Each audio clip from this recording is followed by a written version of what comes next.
Hey friends, welcome back to another video. My name's Emma Lefebvre, and today we're taking another look at a spotlight brush. We're going to be looking at the cat's tongue brushes. So let's jump in and get started. Okay guys, so today we are taking a look at the cat's tongue brush. You can see here I have a variety of sizes. These brushes are actually featured in my watercolor subscription boxes. I can't tell you which months they are right now because I don't have it off the top of my head, but my watercolor subscription boxes, each month you get 2 new brush sizes and shapes, and sometimes you'll get a cat's tongue brush. So these are it. These are from exclusively my watercolor subscription boxes.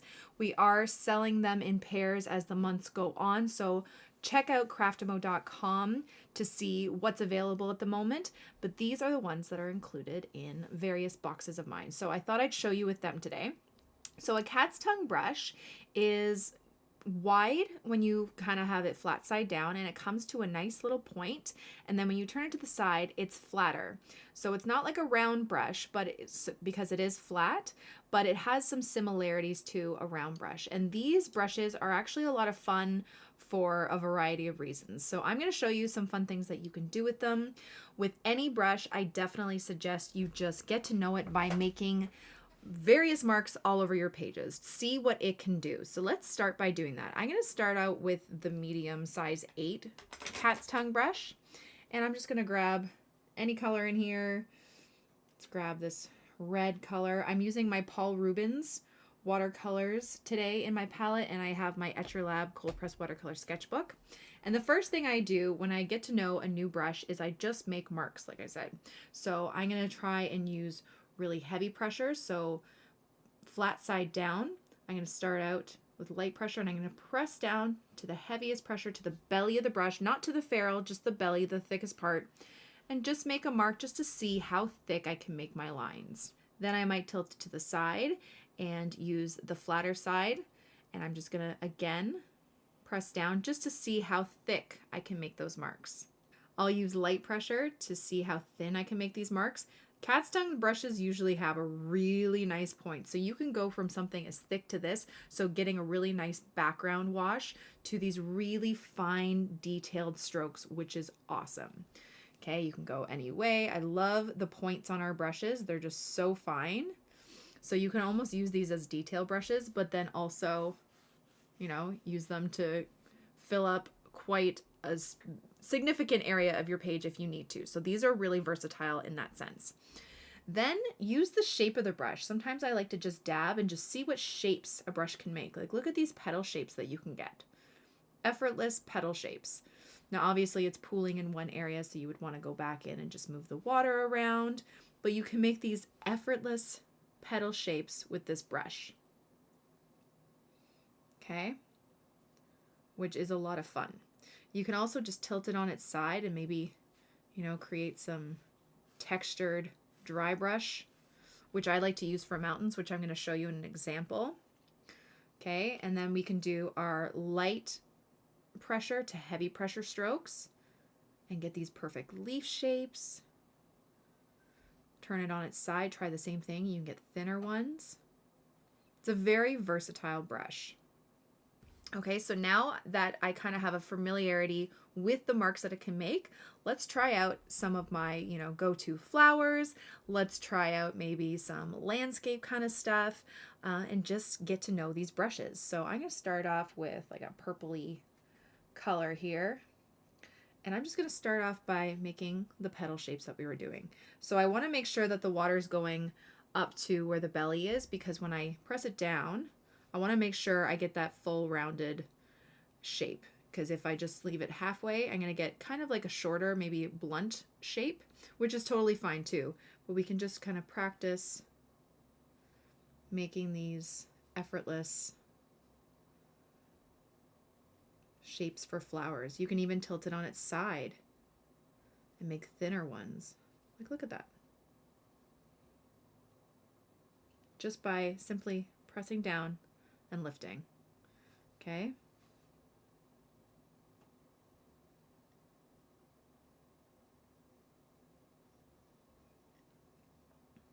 Now, like this one, I said you're going to have to kind of bring out the edge of the petal, just because when you do this kind of stamping motion, it does pool in that one area, and you want the water and color to be distributed evenly, but it gives you that initial shape that is really nice. Okay, so you could do it like that.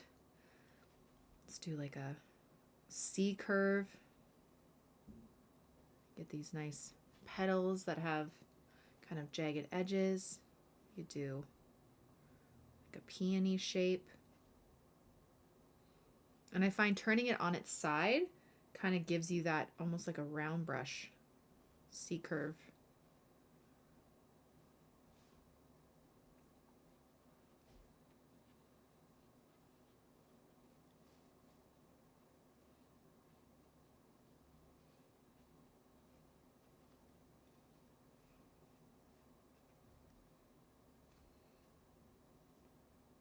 You get these nice like shapes for a peony.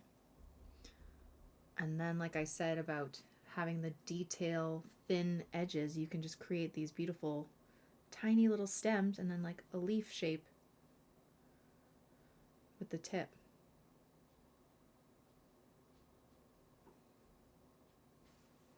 And then using the pointed edge out, creating some effortless leaves as well.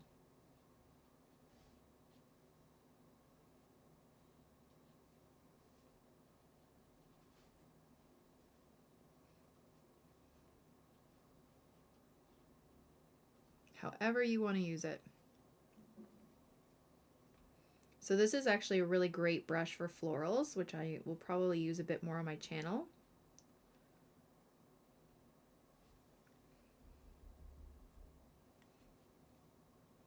Grab some yellow. You can do your yellow stamen up here. Here, there's just so many things you can do with this brush. Now, one little thing that I discovered recently was kind of like this effortless mountain shape. So say I grab some blue, and I didn't put a lot of water on my brush. So it's not dry completely, but it's also not soaking wet. So I'm just grabbing color. And one thing I found that was really cool was doing like this mountain shape. Just putting it on its side and kind of dragging it. So you can get these dry brush strokes that just kind of look like there's shadow on a mountain. And it's just so easy.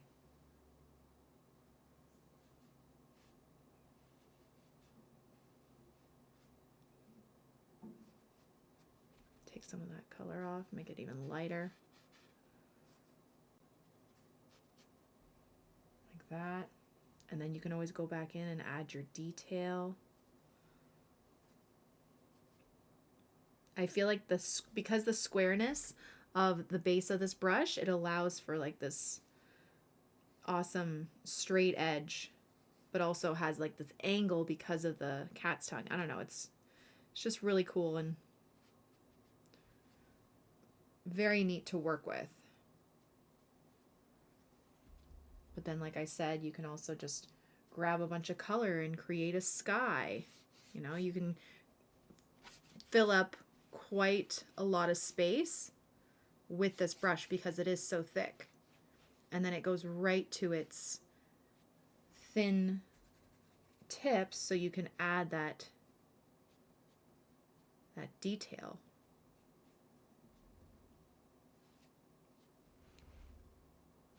I really like using this for mountains. And there may be some mountains coming up in a future watercolor subscription box month. So if you're a part of that, you might want to keep an eye out. Like you can do trees with just the tip of the brush. Like, look at this. You know what I mean? Sometimes to get these like tiny little lines, you would have to use like a size 6 round brush. But filling up the sky area with a size 6 would take forever. So having the thickness of this brush with also the detail is quite amazing. So just wash it off.